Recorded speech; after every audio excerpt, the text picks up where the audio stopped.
안녕하세요. 오늘도 서연살롱을 찾아주셔서 감사합니다. 60 중반이 되는 할머니예요. 저는 지방에 기반을 둔 음식점 사업으로 나름대로 성공을 했어요.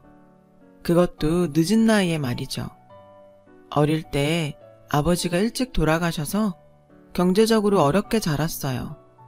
엄마가 혼자 시장에서 장사를 해서 저와 두 남동생을 키우셨죠. 항상 고생하시는 엄마를 보면서 얼른 일을 해야겠다는 생각뿐이었어요. 그래서 상업고등학교를 졸업하자마자 작은 회사에 격리로 들어갔어요. 첫 월급이 나오던 날 어찌나 기쁘던지 아직도 그날의 기억이 생생해요. 가족 선물과 고기를 사면서 행복했어요. 열심히 일하며 동생들 뒷바라지를 했고 저도 차츰 나이를 먹어 좀 더 큰 회사에 경력직으로 옮겨 돈도 더 벌게 되었어요. 그 무렵 엄마는 장사를 그만두시고 집에서 쉴 수 있게 되셨죠. 저는 엄마가 더 이상 힘든 일을 안 해도 된다는 사실이 그렇게 좋더라고요. 엄마는 저에게 나이 먹도록 일만 하면 안 된다고 적극적으로 선자리를 주선하기 시작하셨죠. 저는 동생들이 대학을 졸업하려면 2년은 더 있어야 하니 아직은 내가 돈을 벌어야 한다고 말씀드렸지만 엄마는 가족 걱정 그만하고 이제는 제 행복을 찾으라고 하시더군요. 결국 저는 엄마한테 등 떠밀려 선자리에 나가게 되었고 거기서 지금의 남편을 만나게 되었어요. 남편은 동생들 학비는 자신이 댈 테니 마음 놓고 결혼하자고 하더군요. 그 말에 솔직히 흔들렸어요. 사실 저도 남편이 마음에 들었거든요. 그래서 남편을 믿고 결혼을 하게 되었죠. 남편은 작은 부품 공장에서 관리직으로 일하고 있었어요. 그리 넉넉하지 않은 살림이었지만 저희 부부는 열심히 일해서 제 동생들도 대학을 졸업시켰고 예쁜 딸도 낳았죠. 정말 눈에 넣어도 아프지 않다는 말이 실감이 나더군요. 저는 아이가 크는 걸 보는 기쁨으로 하루하루를 살았어요. 딸에게 뭐든 좋은 걸 해주고 싶었던 저는 우리 형편이 닿는 한도에서 가장 좋은 걸 입히고 먹이고 가르치며 키웠어요.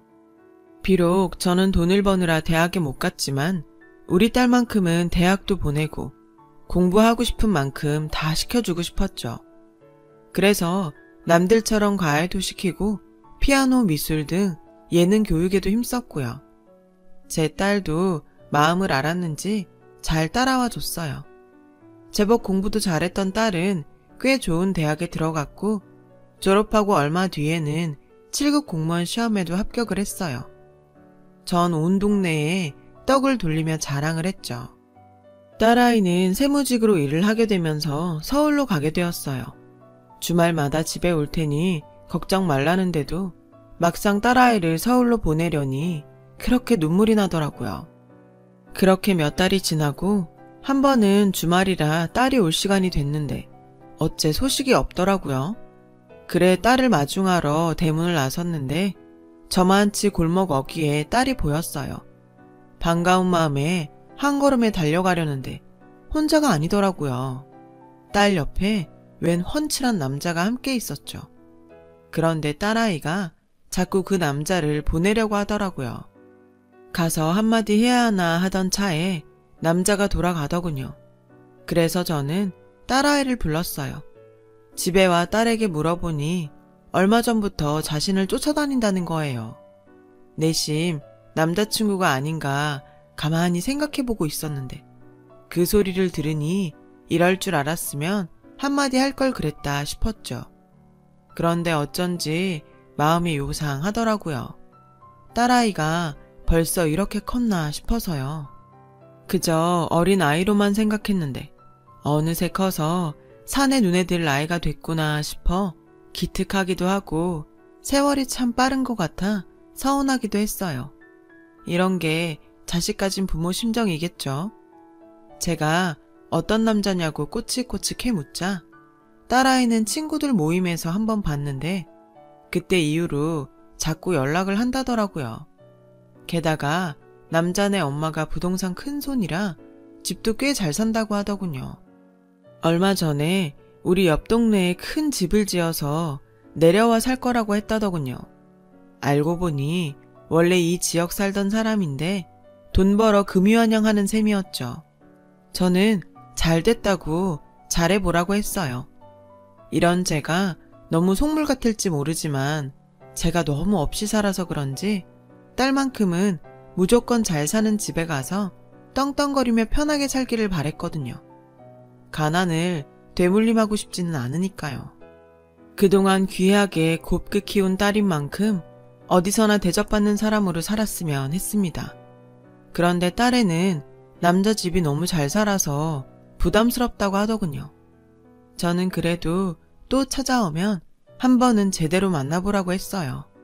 사는 걸 떠나 사람만 괜찮으면 안 될 게 뭐 있냐고요. 이제와 생각해보면 어떻게든 좋은 집의 딸아이를 이어주고 싶은 욕심이었죠. 딸은 알겠다고 했어요. 그렇게 몇 주가 지나고 집에 내려온 딸애가 얼마 전부터 그 남자와 사귀고 있다고 하더군요. 그 얘기를 듣는데 뛸 듯이 기뻤어요. 결국 딸애는 제가 바라던 대로 그 남자와 결혼을 하게 되었어요. 사윗감이 집에 인사를 하러 오던 날 어찌나 눈물이 앞을 가리던지 말도 잇지 못했죠. 서글서글한 인상의 사위가 그러더군요. 장모님, 이제 걱정 마십시오. 제가 진영이 고생 안 시키고 살겠습니다. 다른 건 몰라도 저희 집이 돈 걱정시킬 정도의 형편은 아니거든요. 사위는 제가 원하던 걸 다 말해주더군요. 저는 이제 됐다 싶었습니다. 딸이 먼저 좋아한 것도 아니고 제 딸을 좋다고 쫓아다닌 놈이니 어련히 잘해줄까 싶었죠. 집에 재산도 있는 데다 외동아들이니 앞으로 돈 걱정은 않고 살겠다는 막연한 믿음도 있었고요. 게다가 사위가 성격도 좋으니 뭘 더 바라겠어요. 평소 말이 없는 우리 집 양반도 사위만 오면 그렇게 말을 잘하더군요. 그 모습에 이런 게 인연인가 싶었어요. 그래도 아주 걱정이 없는 건 아니었어요. 아무래도 형편 차이가 많이 났으니까요. 좀 알아보니 남자 집이 굉장히 잘 산다고 소문이 났더라고요. 딸한테 들어 대충은 알고 있었지만 그 정도인 줄은 몰랐거든요. 게다가 우리 살림이 빤한 집이니까요. 그쪽 수준에 맞게 혼수며 예단을 맞출 수 있을지 걱정이 됐어요. 그리고 그 집에서 우리 딸을 무시하지 않을지도 여러모로 걱정이 됐죠. 사위가 그런 걱정을 눈치챘는지 장모님, 혼수나 예단은 저희가 알아서 하기로 했습니다. 그러니 다른 걱정 마시고 저희 신혼집에 들어갈 가구만 잘 골라주세요.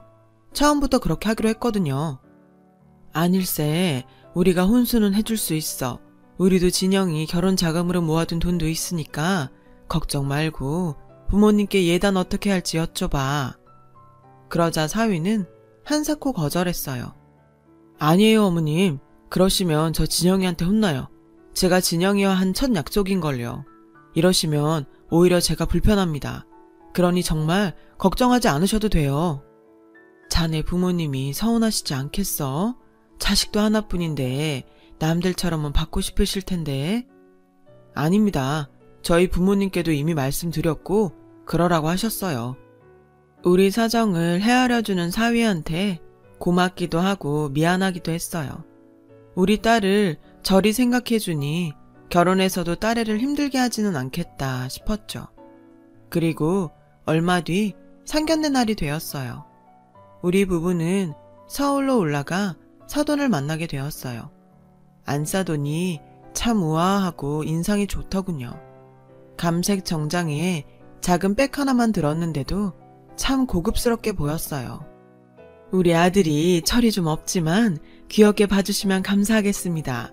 이렇게 훌륭하게 잘 자란 딸을 보내시니 마음이 헛헛하시겠어요. 저희도 딸처럼 생각하고 살겠습니다. 저희야말로 감사합니다. 우리 딸이 여러모로 부족하겠지만 넓은 아량으로 예쁘게 봐주세요. 아무래도 자리가 자리인 만큼 한마디 한마디가 조심스러웠어요. 사돈 내외는 교양 있고 넉넉해 보였어요. 잘 배우고 잘 자란 사람들 같았죠. 식사를 마치고 인사를 나눈 후 택시를 탔는데 딸이 담장만 쭉 보이는 집을 가리키면서 저게 사돈댁이라고 했어요. TV에서나 볼 법한 규모에 우리 내외는 입이 떡 벌어지고 말았죠. 안을 들여다보지 않아도 분명 대단할 것 같더군요. 저런 집에서는 누가 사나 했는데 제 딸이 그런 집으로 시집을 가다니 세상 참 모를 일이구나 하며 내심 박수를 쳤습니다. 별 탈 없이 순조롭게 결혼식도 끝났고 딸애는 신혼생활을 시작했어요. 이제 고생도 끝났다 싶었던 그때 하필 남편이 다니던 공장이 불황을 이기지 못하고 결국 문을 닫게 되었어요. 당장 살 길이 막막해졌죠. 하루는 그 소식을 들은 지인이 찾아와서 저희에게 같이 중식당을 해보자더군요. 저는 걱정이 됐지만 남편은 해보겠다며 팔을 걷어붙였어요. 사실 남편이 중식, 한식, 요리사 자격증을 갖고 있었거든요. 지인도 그 사실을 알고 찾아온 거였고요. 평소 집에서 남편이 해주는 음식을 먹으며 장난처럼 식당 하나 차려도 되겠다고 했던 저지만 그래도 막상 식당을 차리려니 걱정이 앞서더군요. 집에서 먹는 거랑 파는 거는 다르니까요. 걱정을 하는 제게 남편이 전혀 생뚱맞은 일을 시작하겠다고 하는 것도 아니었고 평소에 좋아하고 잘하던 요리로 사업을 하는 거니 걱정 말라더군요.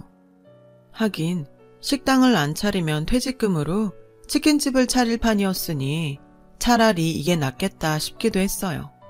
걱정만 하다가는 아무것도 안 될 것 같아 저도 남편을 거들기로 했어요.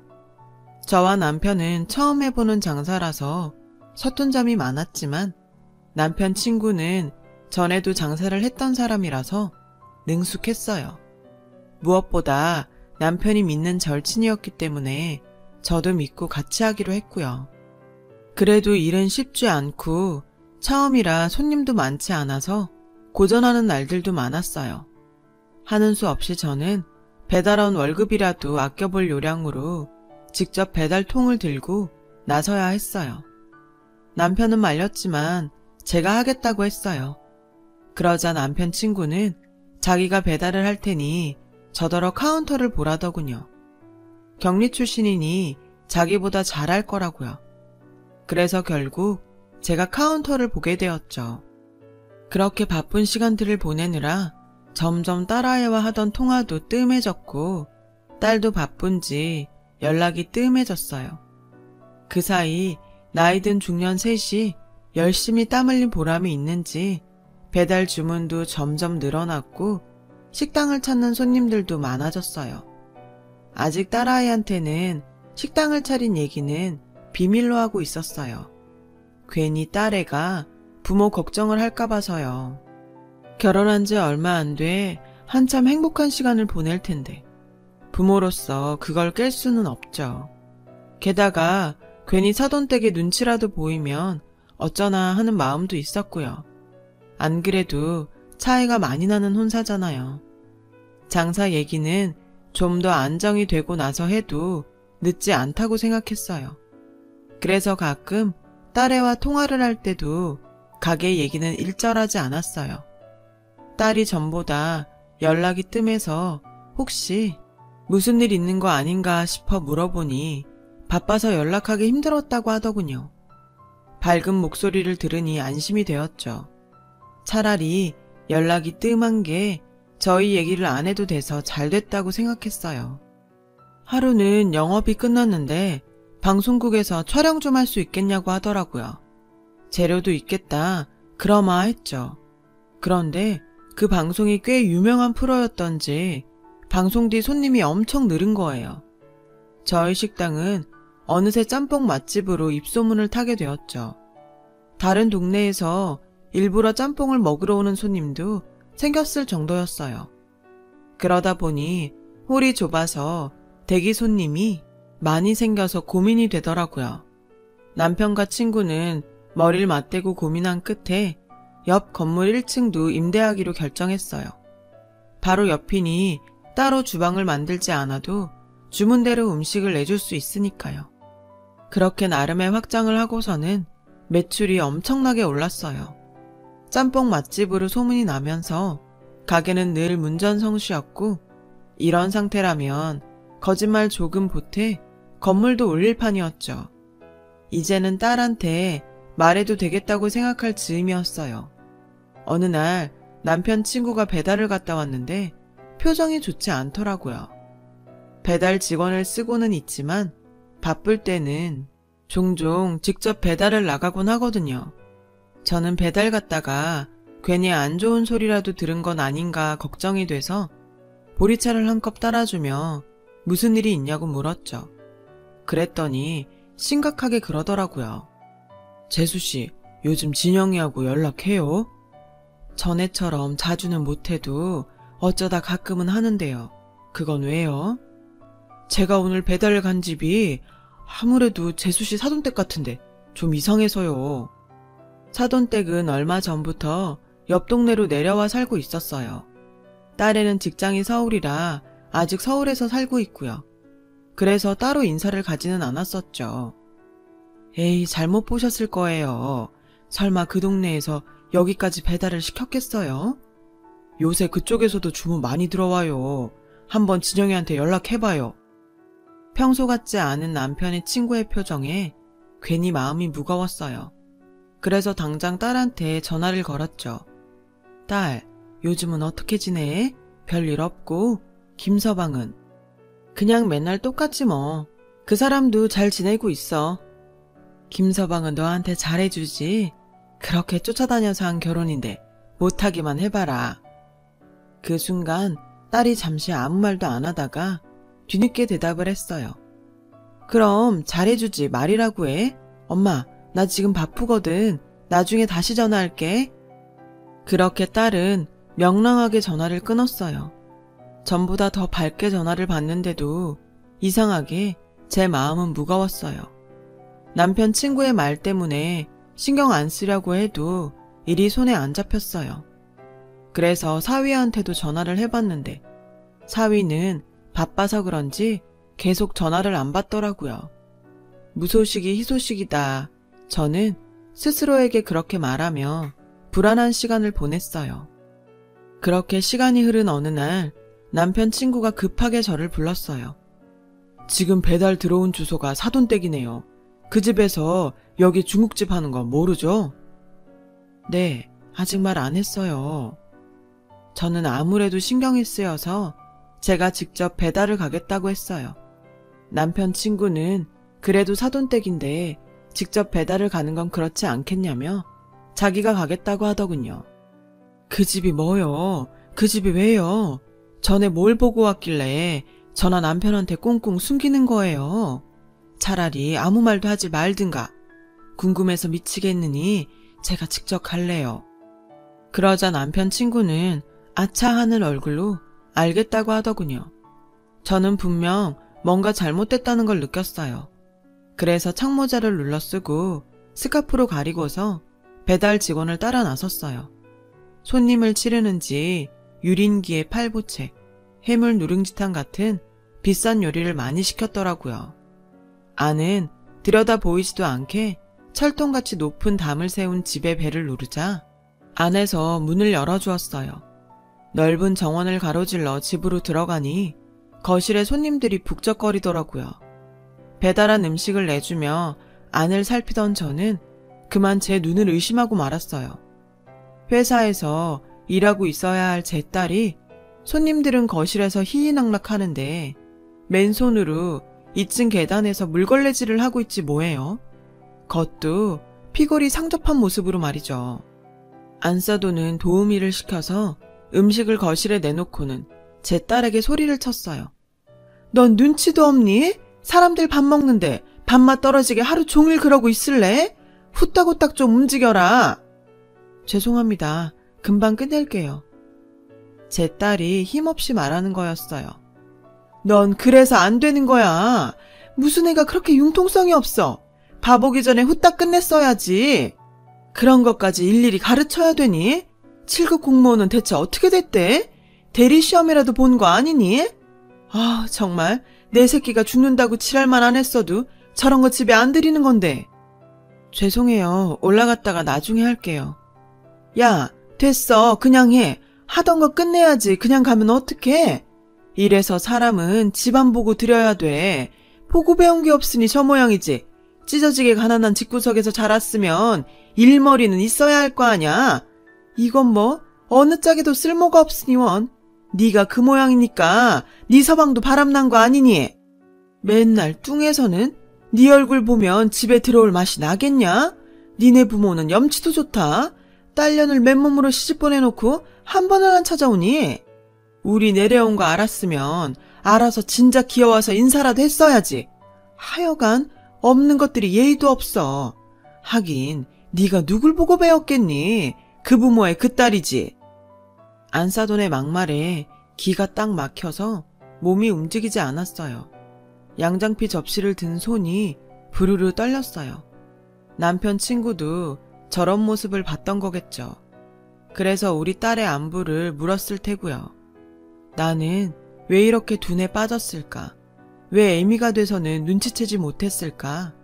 저는 스스로를 원망했어요. 그리고 그 순간 이 지옥 같은 집구석에서 내 딸을 빼내야겠다는 생각이 들었어요.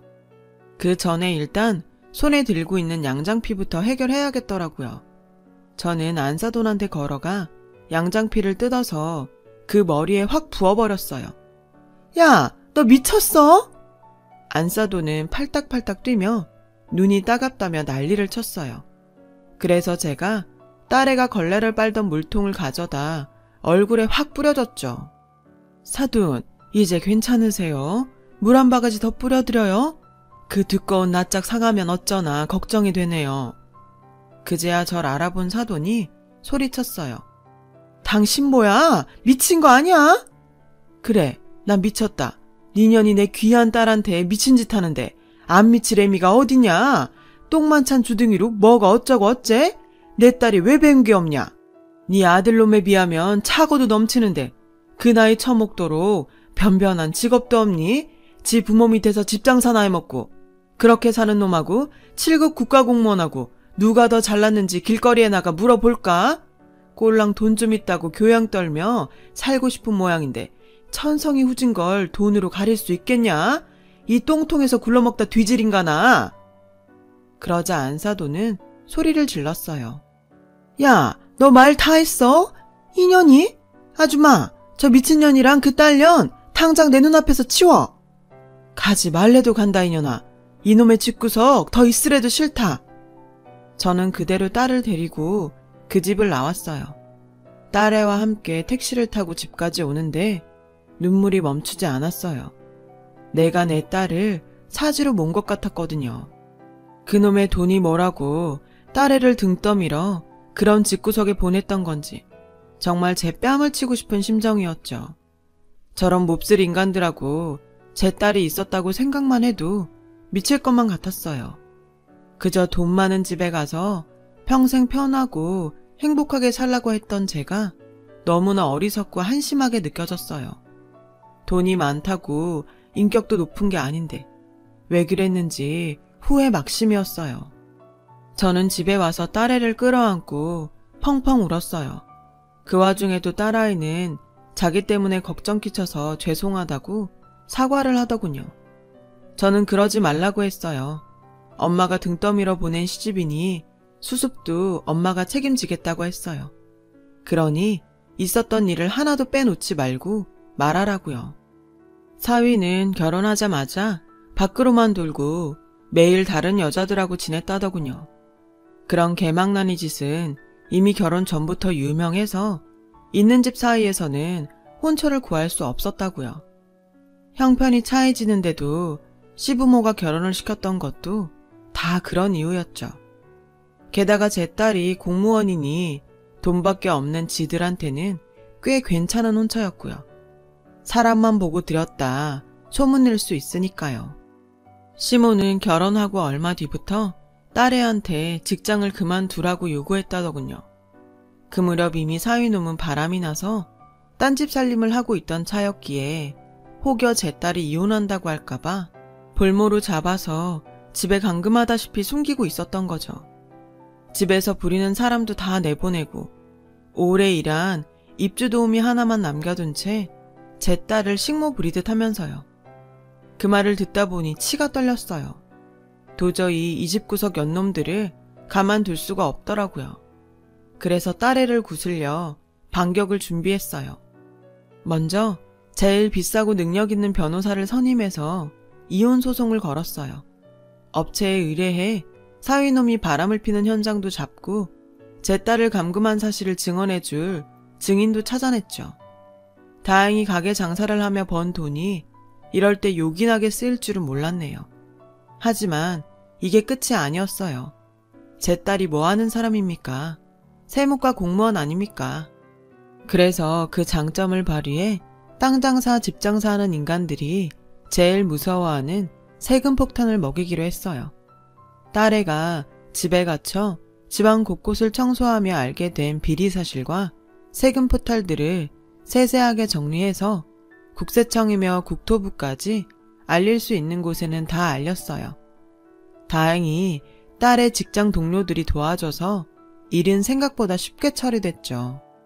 경리 출신 엄마와 세무직 딸이 머리를 맞대고 필사적으로 싸운 결과 그 집구석은 엄청난 세금 폭탄을 맞게 되었죠. 그런데 알고 보니 그동안 밀린 세금도 어마어마하더라고요. 그래서 38기동대에 직접 제보를 해서 그 집에 숨겨진 현금과 현물의 위치까지 모조리 알려주었어요. 그 덕에 사돈 집은 탈탈 털렸고요. 그리고 얼마 뒤 딸아이는 이혼 소송에서 승소해서 이혼 판결을 받았어요. 물론 위자료도 받아냈고요. 상간녀 위자료도 받아낼 수 있었지만 상간녀가 제 딸의 감금 사실을 법정에서 증언해주는 조건으로 그 건은 포기했죠. 받은 만큼 갑절로 돌려주리라 마음먹고 달려든지 1년 반 만에 그 집구석은 초토화가 돼버렸어요. 하지만 여전히 제 딸을 감금하고 상습 폭행과 폭언을 하며 인권 유리를 한 건에 대해서는 여전히 재판이 진행 중이에요.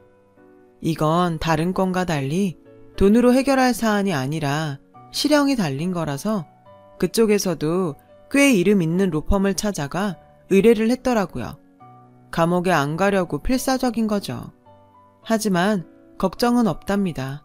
이제는 제 딸을 지킬 자신도 있고 무엇보다 돈도 있으니까요. 그러던 어느 날이었죠. 가게로 안 써돈이 찾아왔더군요. 당당하고 고상하던 모습은 어디 가고 다 늙어빠진 할머니가 돼서 왔더군요. 사돈, 제발 고소 좀 취하해 주세요. 집도 뺏고 돈도 뺏고 다 뺏었으면 이제 그만할 때도 됐잖아요. 굳이 저랑 제 아들까지 감옥살이를 시켜야 직성이 풀리겠어요? 제가 죽일 년입니다. 그러니 제발 용서하시고 고소 취하해 주세요. 네?